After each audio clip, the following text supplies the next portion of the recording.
वर्ण मिले तो शब्द बने, मिलने का है खेल, सोच समझ कर बोलिए, वर्णों का यह मेल। भाषा की मूल इकाई ध्वनि है। ध्वनि का लिखित रूप वर्ण है और वर्णों या ध्वनियों का सार्थक समूह शब्द कहलाता है। सभी शब्द कुछ वर्णों अर्थात स्वर और व्यंजनों के सार्थक मेल से बने हुए हैं। तो आइए इस भाग में हम शब्द और उसके अन्य भेदों के बारे में पढ़ते हैं। तो सबसे पहले शब्द की परिभाषा। एक या एक से अधिक वर्णों के सार्थक मेल से बने ध्वनि समूह को शब्द कहते हैं। जैसे न, नयन, हाँ, कविता, सुंदर, सुनीता, दीपक आदि। शब्द के भेद। शब्दों का विभाजन 4 आधारों पर किया जाता है। अर्थ के आधार पर, उत्पत्ति के आधार पर, व्युत्पत्ति के आधार पर और प्रयोग के आधार पर। आइए जानते हैं अर्थ के आधार पर। अर्थ के आधार पर शब्दों को 2 भागों में बांटा गया है, सार्थक शब्द और निरर्थक शब्द। उत्पत्ति के आधार पर शब्दों को 5 भागों में बांटा गया है, तत्सम शब्द, तद्भव शब्द, देशज शब्द, विदेशी शब्द और मिश्रित शब्द।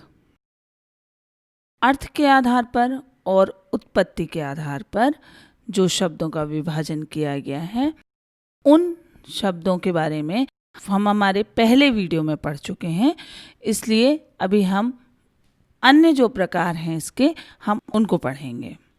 तो सबसे पहले है व्युत्पत्ति के आधार पर। व्युत्पत्ति या रचना के आधार पर शब्द 3 प्रकार के होते हैं।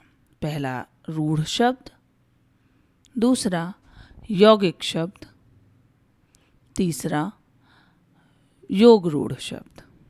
आइए जानते हैं रूढ़ शब्द। ये ऐसे शब्द होते हैं जिनके टुकड़े करें तो उन टुकड़ों का कोई अर्थ नहीं निकलता। जैसे जल। यदि जल शब्द के टुकड़े हम ज या ल को देखें तो शब्द के खंड कर देने के बाद कोई अर्थ प्रकट नहीं होता। रूढ़ शब्दों को मूल शब्द भी कहते हैं। जैसे कवि, पुस्तक, कलम, चूहा, तेल, बच्चा आदि। यदि आप इन शब्दों के खंड करेंगे तो कोई भी अर्थ नहीं निकलता। दूसरा है यौगिक शब्द। यौगिक शब्द 2 या 2 से अधिक शब्दों या शब्दांशों के मेल से बने शब्द यौगिक शब्द कहलाते हैं। इन दोनों शब्दों के अलग अलग अर्थ होते हैं। जैसे डाकघर, घुड़सवार, दूधवाला, धनवान, पुस्तकालय, पाठशाला आदि। पुस्तकालय पुस्तक या किताब, धन आलय मतलब घर, आलय का अर्थ होता है घर, अर्थात किताब का घर। तो ये यौगिक शब्द हैं। अब योग रूढ़ शब्द।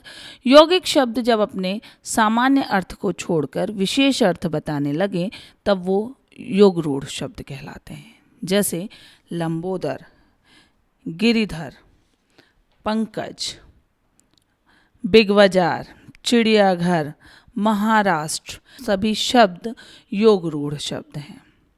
योग रूढ़ शब्द के जो उदाहरण हैं वो सभी उदाहरण बहुब्रीहि समास के उदाहरण भी हैं, क्योंकि बहुब्रीहि समास में जितने भी शब्द होते हैं वो एक विशेष अर्थ को प्रकट करते हैं।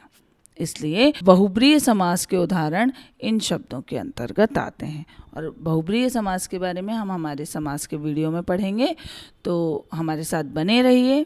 और जिन्होंने लाइक, शेयर और सब्सक्राइब नहीं किया है हमारे चैनल को, वो हमारे चैनल को सब्सक्राइब कर लें, लाइक करें, शेयर करें।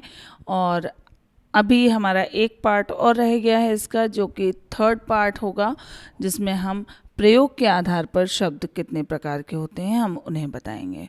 तो हमारे साथ बने रहिए। धन्यवाद।